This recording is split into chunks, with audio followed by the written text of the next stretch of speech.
I ftuari i radhës ishte komandant i Korpusit të Marinës, komandanti suprem i aleatëve në Evropë, komandanti i Komandës Evropiane të SBA dhe gjithashtu këshilltari i sigurisë kombëtare.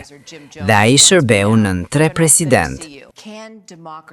A mund të funksionojë vërtet demokracia në Iran? Sepse herën e fundit nuk zgjati shumë.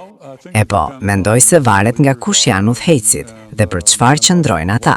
Do të ketë zgjedhje, jam i sigurt. Disa grupe kanë thënë brenda 6 muajve, por mendoj se do të duhet pak ndihmë ndërkombëtare për të siguruar që ato institucione të mund të ndërtohen gradualisht dhe me përgjegjësi dhe të ofrojnë llojin e udhëheqjes për të cilën populli iranian është i uritur. Siç e dini, Reza Pahlavi po e prezanton veten si lideri i ardhshëm i zbatueshëm i qeverisë. Çfarë mendoni ju?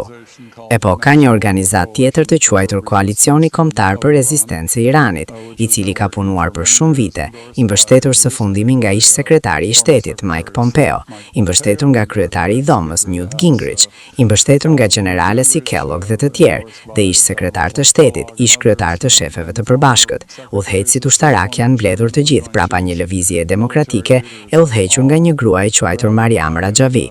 Jo e njohur mirë këtu në Washington, por e njohur në të gjithë Evropën, dhe udhëheqi koalicion prej dhjetra mijëra iranianësh, që po grumbullohen pas parimeve të saj demokratike me 10 pika, që janë thjesht jeffersoniane. Dhe nëse ky lloj organizimi ka sukses me ndihmën ndërkombëtare, ky do të jetë një lajm i mirë për popullin e Iranit.